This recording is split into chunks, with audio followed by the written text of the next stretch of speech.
things we did. We had a great first term, and now we're using it. Unfortunately, we have to, but you're seeing how great it is. There's no military like it on earth, not even close. And we're doing very well in Iran. You see the result, and it's been amazing. We've knocked out 42 Navy ships, some of them very large, in 3 days. That was the end of the Navy. We knocked out their Air Force. We knocked out their communications, and all telecommunications is gone. I don't know how they communicate, but I guess they will figure something out. It's not working out too well. And they're bad people. They're just bad people. When you look at October 7th and beyond October 7th, look at all the killing that they've done over the years, for 47 years. And this had to be done. They were very close to a nuclear weapon. They would have had one if we didn't do our B-2 hit, Midnight Hammer. They would have had it 8 months ago. They would have had a nuclear weapon, and, you know, they're crazy, and they would have used it. So we did the world a favor. And they said, well, how are you doing on a scale of 0 to 10? How are you doing with the attack? And I said, about a 15, I would say, with 10 being the best. But it's something that had to be done, and we're doing it well.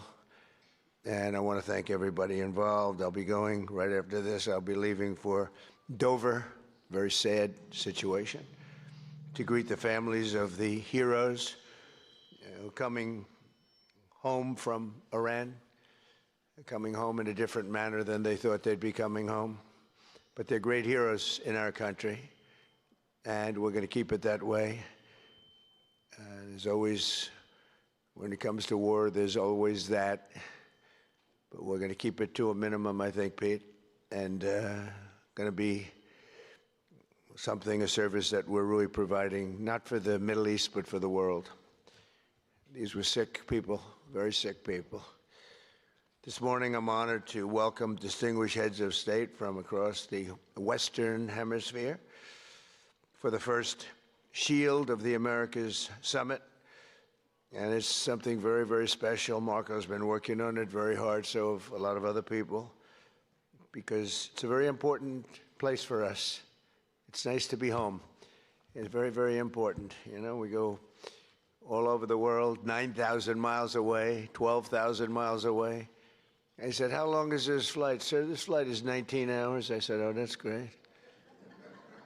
I said, now I have flights that last for 2 hours. I like that better. Much better.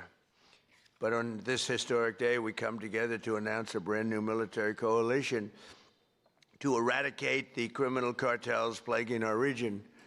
And you have a lot of it. One of the things when we were talking backstage, you were telling me the crime, the cartels, and we're knocking the hell out of them where we can. We're going to go heavier. You saw what we were doing with the boats coming in. The boats, there's not a lot of people coming in by boats anymore. We knocked down drugs coming in by sea. Drugs coming in through water is down 96%.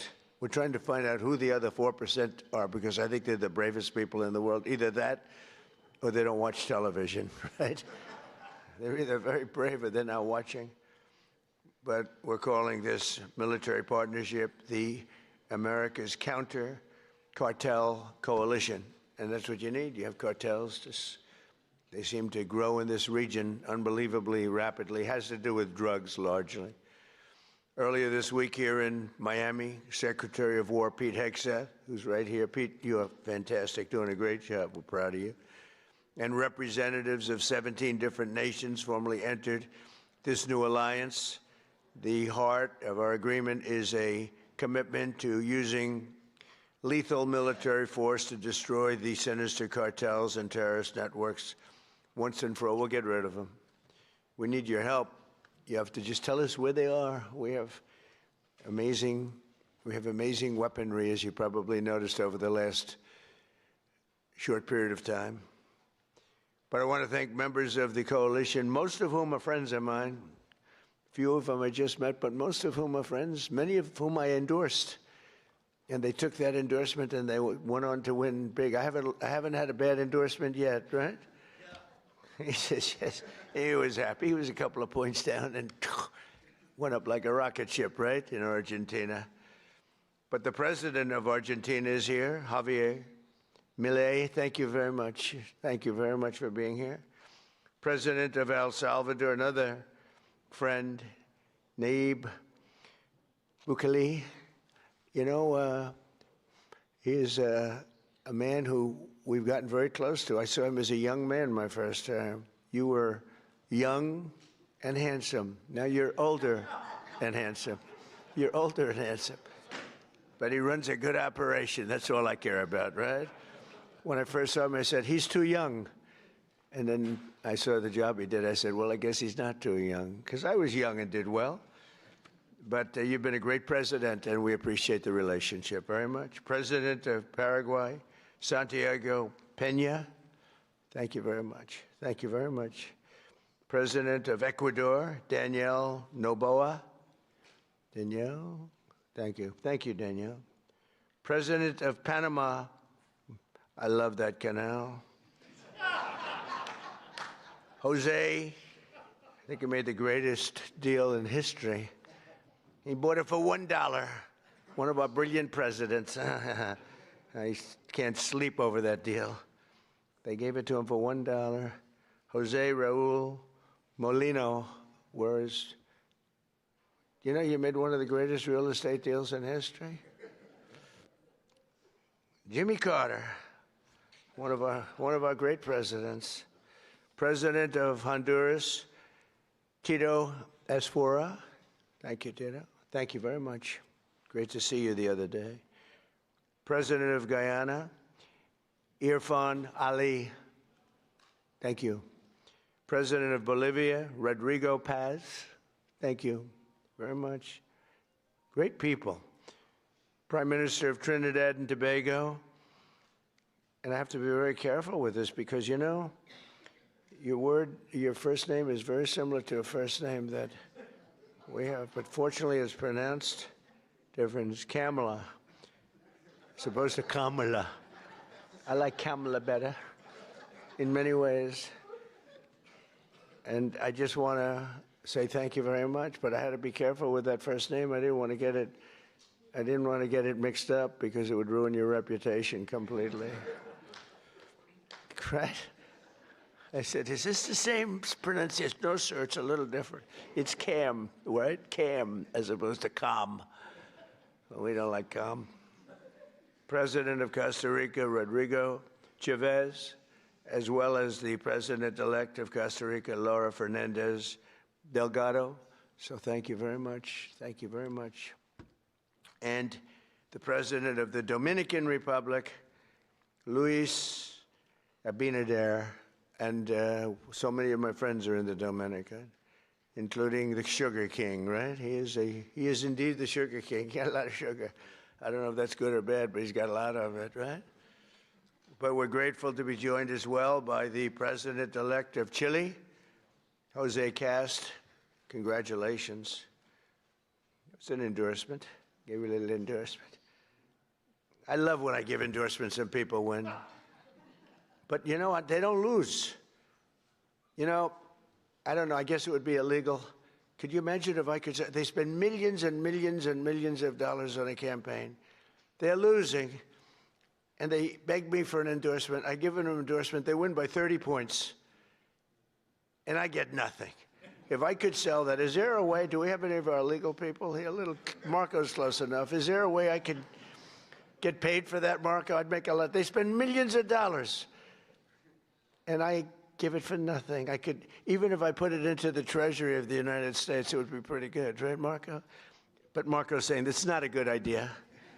No, but it's an honor to do it. It's an honor to have that power where I can endorse somebody, and even in foreign countries. Here it was, we had one in this week, 124-0 with endorsements, and so that's good. But now I'm doing foreign countries all of a sudden. To say, sir, would you endorse me?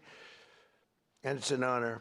If I like you, I only do it if I think you're good. You know, if I think you're not good, I've turned down many more than I've accepted, believe me. I want to thank Secretary of State Marco Rubio for his leadership in organizing this really important summit. He's fantastic. He's He's a fantastic Secretary of State. And thus far, look, we've had the most incredible year of any president, I think, by, I ended 8 wars. We're not going to go into it too much today, but what we've done is incredible. And we're going to be doing some incredible things together, because I look at our region, if I can call it that, as being very important. It's been abandoned by the United States for so many years. They went so far away. They went to these faraway places where they weren't even wanted. And a lot of stupid people, really stupid people. But Marco's going to go down, I think, as the best Secretary of State in history. That's my opinion. Now, I'm a little prejudiced because I like him too. But I think he's on his way. So you've done 25%. You got 75%. He's got 3 years left. So he's got 25% under your belt. So far, you're leading. You're very leading by just about a smidge over a couple of pretty great ones. We've had a couple of pretty great ones, right? But I think he's going to do that. And I think Pete's right there, too. If Pete keeps going, he's going to be something, too, at what he does. All of the nations in this room share the same priorities: security, prosperity, free commerce, and the rule of law. And you want the rule of law. Sometimes your communities don't let you have it because you got some rough communities, right? That's why together we're also forming the Shield of Americas, a new organization to advance these shared priorities in our hemisphere. And we're pleased to be joined as well by Secretaries Pete Hegseth, Scott Bessent. Scott, thank you very much, Scott. Oh, it has to be a big deal if you're here. Wow. He controls the purse strings of the country. He goes on television and he just soothes everybody. He did it yesterday. The prices were going. He got on. He's a soothing person. He's actually a killer, but I don't want to say that. No, he's a soothing person. He goes on television. Right, Pete? I think nobody better. So we could use him for war every once in a while, soothe. Although we don't really want that kind of a personality for war. We want your personality for war. You're just perfect. Howard Lutnick. Thank you, Howard. Chris Wright. Kristi Noem. Along with U.S. Trade Representative Jamieson Greer, who you all know and you deal with. You deal very successfully. I ask Jamieson all the time, can you get more? Can you get more? He's the king of tariffs, right? But he's very gentle. We want to be very gentle with our friends, right, Jamieson? Deputy Secretary of State Chris Landau. Chris, where is Chris? I haven't seen Chris. He's fantastic. He was an incredible student. He went to the best schools, and he was #1 in his class at all times. And Marco saw that and saw the talent he's got, and she said, that's the guy I want as a deputy, and I heard you're doing a great job. Thank you very much. Deputy Chief of Staff Stephen Miller. Stephen is, I don't have to tell you anything about Stephen. Everyone knows. There's nothing, Stephen, there's nothing I can say. He's fantastic, that's all I can say. And Senator Bernie Moreno, who's a credible friend of mine, and he ran a great race. He was not given much of a chance. He was running against a person who was there for a long time and was sort of considered a shoo-in, right, Bernie? And we knocked him out. We knocked him out. He's trying to make a comeback, but we took him out. And Bernie's done a great job. For decades, leaders in this region have allowed large swaths of territory in the Western Hemisphere to come under the direct control, and transnational gangs have taken over, and they've run areas of your country. We're not going to let that happen. We'll help you. And bloodthirsty cartels that impose their will through murder, torture, extortion, drug trafficking, bribery, and terror. And some of you are in danger. I mean, you're actually in danger. It's hard to believe. But we're working with you to do whatever we have to do. We'll use missiles. If you want us to use a missile, they're extremely accurate. Boom, right into the living room. That's the end of that cartel person. But we'll do whatever you need if you want. A lot of countries don't want to do that. They say, oh, sure, I'd rather not have that. I'd rather not have that. I believe they can be spoken to. I don't think so. Many of them don't want, and that's okay, too. You're going to do you. But if you need help, you're going to let us know, okay?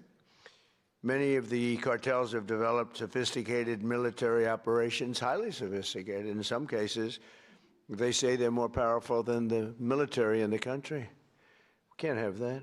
These brutal criminal organizations pose an unacceptable threat to national security, and they provide a dangerous gateway for foreign adversaries in our region. And we don't want them near our country either. We don't want them to come in. They're cancer, you know. They're cancer, and we don't want it spreading. We have a very strong border. You know, we have a border now where for 9 months, 0 people have been able to come through. It's hard to believe, actually, because we went from 25 million people coming in over the Sleepy Joe Biden, one of the worst presidents in history of the world. He was the worst president in the history of our country. We've had some pretty bad ones. Recently, we've had some pretty bad ones, but he's the worst. But he would go down as one of the worst in the world. I'm going to up his category now. It's horrible what he did. And what he didn't do was probably worse than what he did. Every leader here today is united in the conviction that we cannot and will not tolerate the lawlessness in our hemisphere any longer. The only way to defeat these enemies is by unleashing the power of our militaries. We have to use our military. You have to use your military. You can't fight these people with... And you have great police. You have some great police, but they threaten your police. They scare your police. You're going to use your military. In many cases, our forces have already been working closely with yours, and the United States looks forward to deepening and expanding that cooperation in the months ahead. And it's so good that we got to know so many of you. I mean, we're so many. And I'd love to get to your countries at some point. Marco loves going to your countries. He's always at one of these countries. He likes your countries the best, okay? You know, where are you? I'm in Chile. Oh, good. How's Chile doing? Good. He likes it. He feels very calm. We all like him, right? It helps. He's got a language. He's got a language advantage over me, because I'm not learning your damn language. I don't have time. I was okay with languages, but I'm not going to spend time learning your language. That much I won't do. Just give me a good interpreter. Interpreter, very important. And I know if somebody's good. I may not speak the language, but I know I had an interpreter recently that wasn't good, talking to a very strong person from a different part of the world. And I could tell, even though I don't speak the language, I could tell the interpreter was not good. When you go,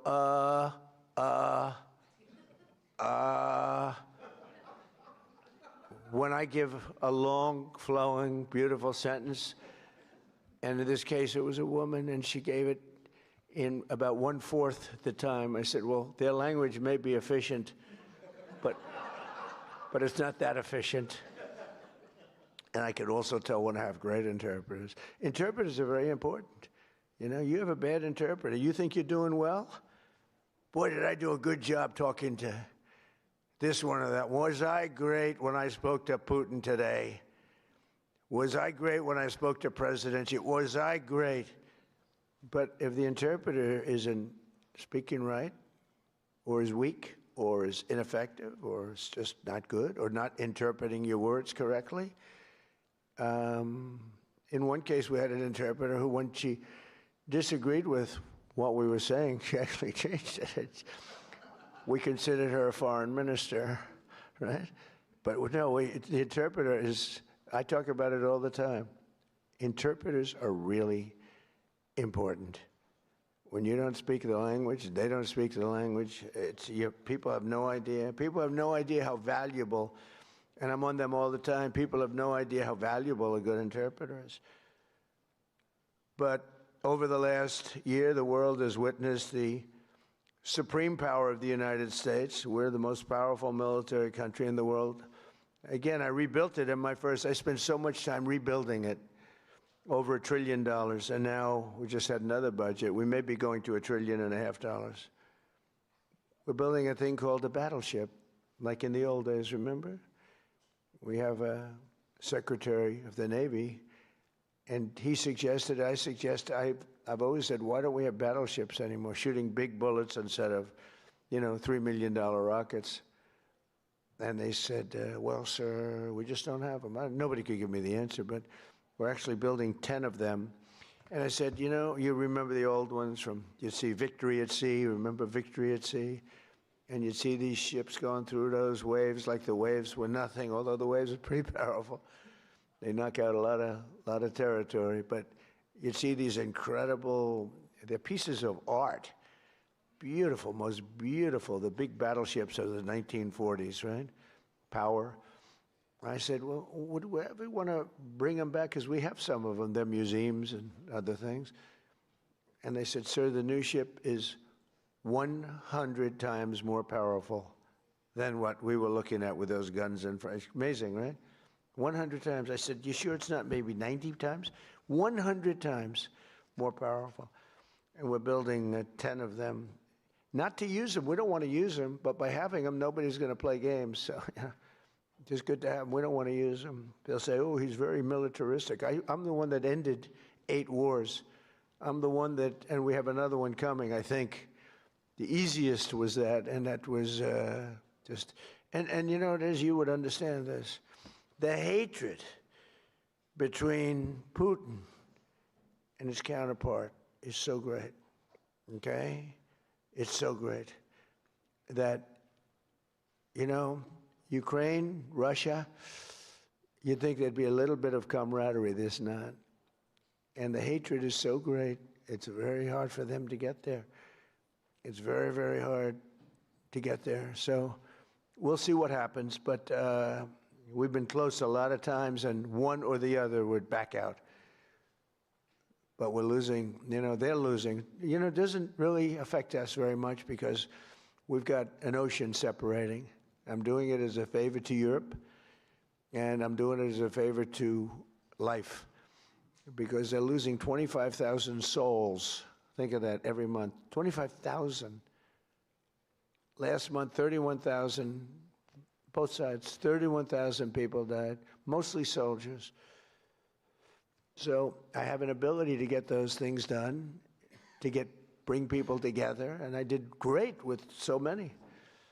India, Pakistan, that was going to be a disaster. That was raging for a number of days. I did that through trade. I used tariffs and trade, and it was amazing. But we did amazing. One was 32 years, one was 34, and one was 37 years, and we got it done very quickly.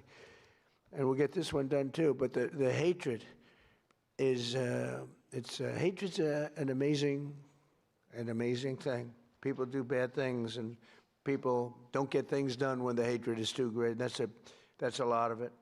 Just as we formed a coalition to eradicate ISIS in the Middle East, we must now do the same thing to eradicate the cartels at home. So we did eradicate ISIS. Now, during the 4 years, we had a rigged election. You probably read about it, probably heard something. So it gave me 4 years to contemplate and to stage my comeback. I staged big comeback. They say it was a comeback. I didn't think it was a comeback because I had the people on my side. So I didn't view it as a comeback, but they did everything possible during that 4 years. They're crooked politicians, dirty cops. They're dirty cops. They did everything possible to make it impossible for me to win. And I won in a landslide. But during that period of time, I learned a lot. And I learned how you people, and I saw it so badly, how you're suffering with what's happening with the crime in the region.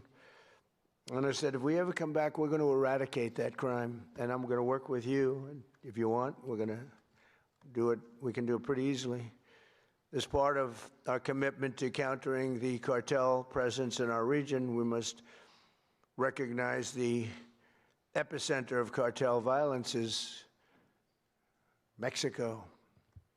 The Mexican cartels are fueling and orchestrating much of the bloodshed and chaos in this hemisphere, and the United States government will do whatever is necessary to defend our national security and to protect the safety of the American people. No, look, it's coming through Mexico. And I like the president very much. She's a very good person. She's got a beautiful voice, a beautiful woman, but beautiful voice. President. I said, let me eradicate the cartels. No, please, President. We have to eradicate them. We have to knock the hell out of them. because they're getting worse. They're taking over that country. The cartels are running Mexico. We can't have that. Too close to us, too close to you. But everything comes in through Mexico, mostly. At the same time, all of us must recommit to ensuring that law and order within our own nations, and that includes showing zero tolerance for the gang activity, tremendous gang activity in Venezuela. That's in much better shape than it ever has been. We've developed a great relationship in Venezuela. The savages who murder and rape with impunity must be permanently removed from society. We must not allow our criminal justice systems to be corrupted so that they protect these criminals and animals at the expense of your people. And for some reason, all over the world, this is a region that has problems that other regions don't have. They have different problems, but they don't have this problem. The United States last year, we achieved the largest drop in murder rate in recorded history. We have the lowest murder rate in 125 years. Hard to believe because, I don't know, it's, we've got a lot of them out, but we allowed through the Biden policies and Obama, who was another terrible president, by the way. It was Barack Hussein Obama, terrible president. He was a divider, great divider. I call him the great divider. But they allowed a lot of people into our country that shouldn't be here, but in particular Biden, because Biden had no idea what he was doing. He had no clue. It was being run by whoever got near the auto pen was running the country. He was the auto pen president, and frankly, they let at least 25 million people come in to our country, some from prisons, some from mental institutions, gang members, the heads of gangs, the mentally insane. I'll tell you, people came in from mental institutions and insane asylums, and we took them. We had an open border policy. It's a policy divided and devised by idiots, but they poured into our country. So we went from the worst border in history to by far the best border. We have the best, strongest border that we've ever had. We have great people that did that job. By securing our border and cracking down on traffickers and smugglers, we've reduced the fentanyl pouring across our border by 67%. This is in our first year, Give me a little more time, we'll do better. 67%, which is a number that's unthinkable. They say if you could do 2%, 1%, but we got it down 67%. And we got a lot of the murderers out. We had 11,888 murderers allowed in our country with this ridiculous open border policy that these eggheads put in. But we're also working closely with you on ending human smuggling and the implementing of the Safe Third Country agreements, which are very important. In January, America's armed forces also ended the reign of one of the biggest cartel kingpins of all, with the Operation Absolute Resolve to bring outlaw dictator Nicolas Maduro to justice in a precision raid that nobody's ever seen anything like it. This was in a very powerful military base, fort, and they went in and they took him out and they got him out, and people couldn't believe it. They couldn't believe it. We were right into the heart and took him out. And it was nasty. It was about 18 minutes of pure violence.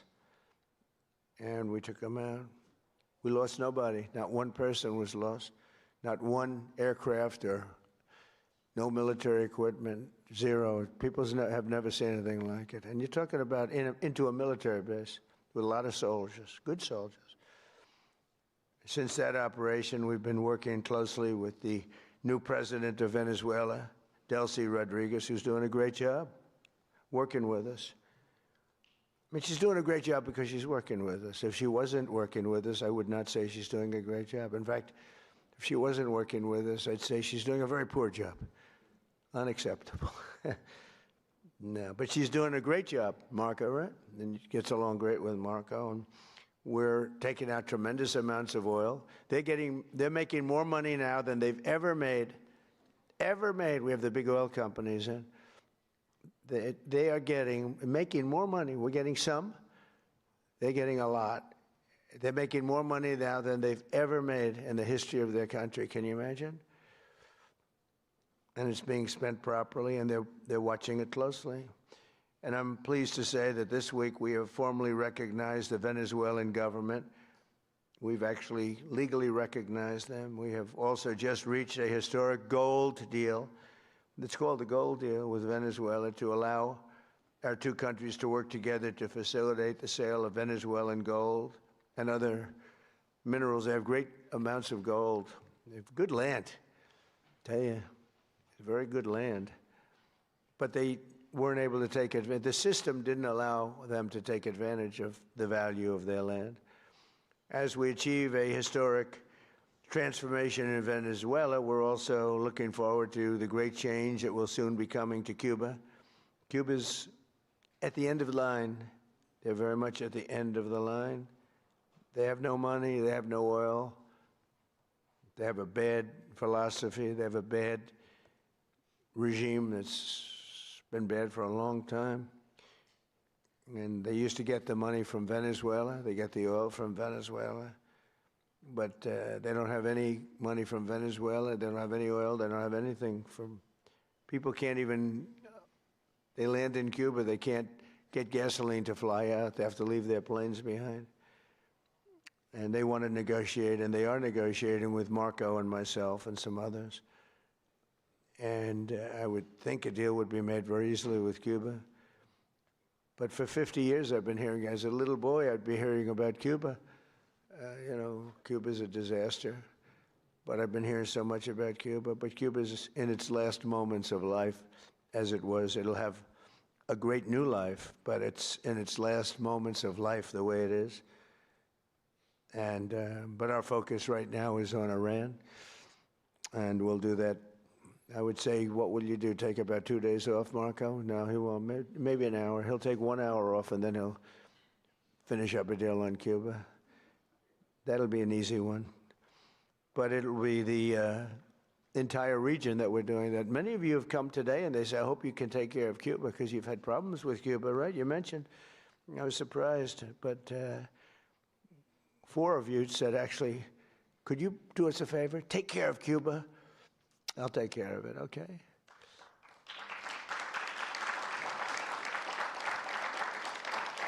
So, and as these situations in Venezuela and Cuba should make clear under our new doctrine, and it is a doctrine, we will not allow hostile foreign influence to gain a foothold in this hemisphere. That includes the Panama Canal, which we talked about. We're not going to allow it.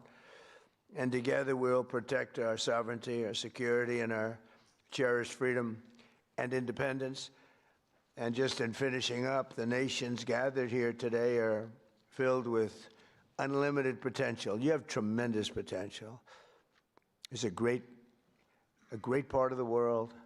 But to fulfill that tremendous potential, we must smash the grip of the cartels and criminal gangs and horrible organizations run by, in some cases, absolute animals, and truly liberate our people. And some people are afraid to do it because they've gotten such a foothold. But I think you can get out of that, and we'll work with you if you need. With the courage and resolve of the leaders in this room, great leaders will make our nation safer, stronger, richer, and more successful than ever before. So I want to thank you all very much for coming. I look forward to the incredible progress that's soon to come. You're going to see some incredible things. And now I'd like to ask Secretary Rubio and Secretary Hegseth to say a few words, and then I'll sign a proclamation formally launching the America's Counter-Cartel Coalition, which is what it is. It's a counter-cartel coalition. And thank you all for being here very much. Appreciate it. Thank you.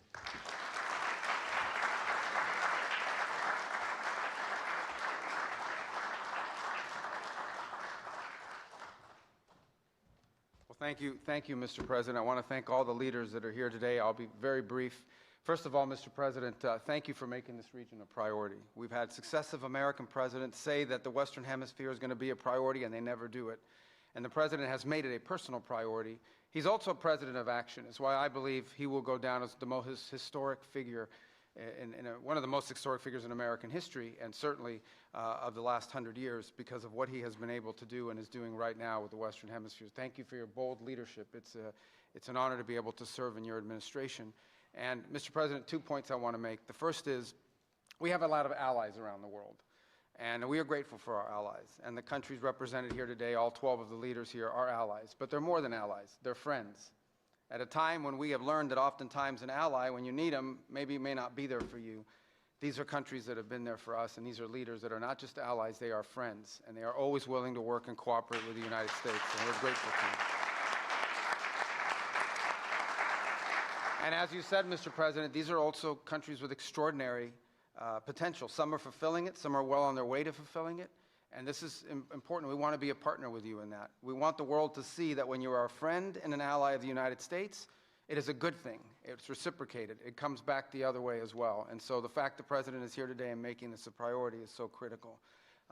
If I may, because some of these cameras cover in Spanish. You all right about it? Oh, good. Please. We don't need an interpreter for this one. Quiero darle las gracias. I think I'm a good interpreter. You'll find out in a second. But las gracias a los países que están aquí hoy, estos países. Primero, el presidente ha hecho esta región una prioridad en su administración. Hay muchos presidentes que han dicho que lo van a hacer, pero él lo ha hecho y se lo agradecemos. Y muy agradecido a los 12 países que están aquí hoy. Estos son países que no solamente son aliados, son amigos.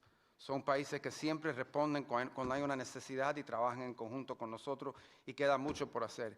Estos son países que tienen una gran población, mucho potencial, y queremos ser sus socios en desarrollar sus países, sus economías y su seguridad. Y le doy las gracias de verdad por estar aquí en el día de hoy con nosotros. Que Dios bendiga a todos esos países, a los Estados Unidos, y gracias como siempre por la cooperación. Seguiremos trabajando en conjunto y vamos a hacer cosas muy buenas, muy importantes para esta región, que van a hacer que en las generaciones futuras nos van a agradecer el labor que estamos haciendo en el momento de hoy.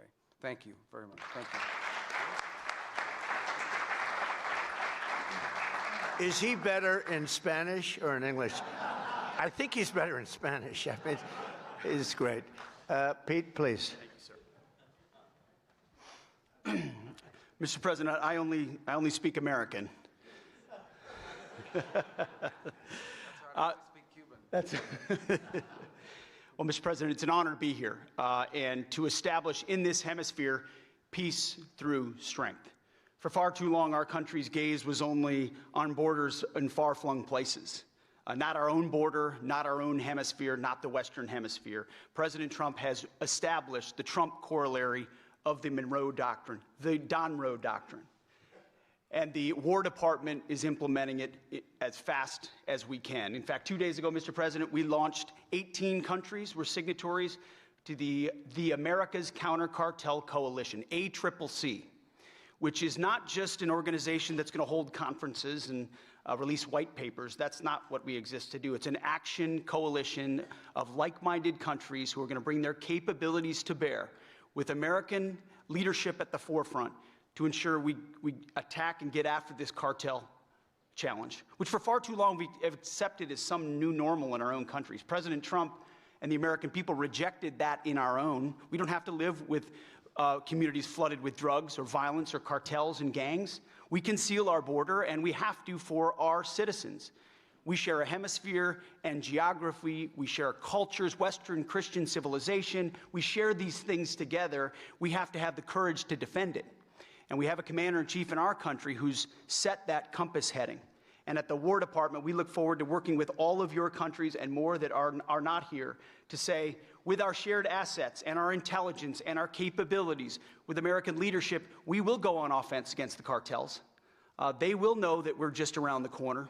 Whether it's drug boats or on land, the America's Counter Cartel Coalition, the ACCC, will be a force for good, for peace through strength in this hemisphere.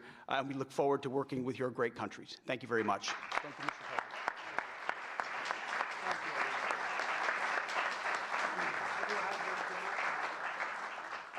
Would you like to come up and surround us here? Thank you.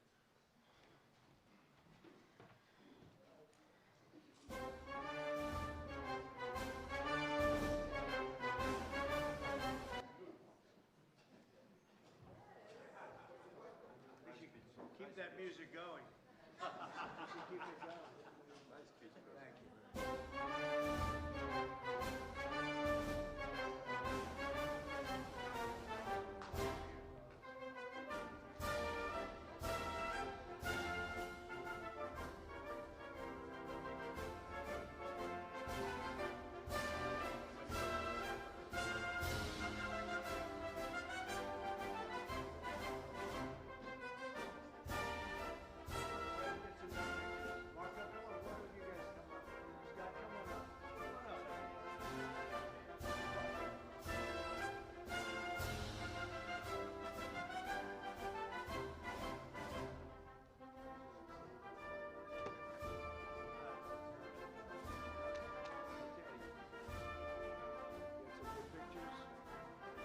Deal, actually.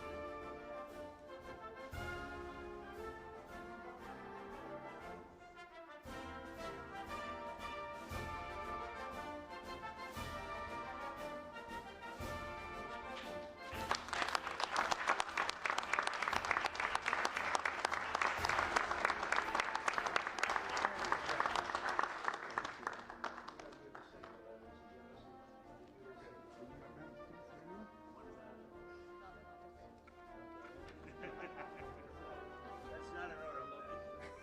It's a beautiful memento. Thank you.